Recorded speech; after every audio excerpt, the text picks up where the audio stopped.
So it's been a month. So a month ago, anyone that does not know, there was a tornado that ripped through Northwest Arkansas, specifically Rogers and Bentonville, and tore down trees all over the place.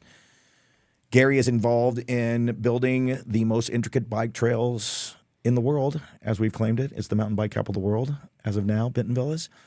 And trees fell everywhere, and it has been a huge disaster all over the place, and it's been a real bummer for me and my buddies who really like to mountain bike because we all think, but it seems to be clearing up very quickly. How did you get into, I mean, I don't even know how far, should we just go all the way back to when you decided to get into biking? Or like, how did you stumble into this world?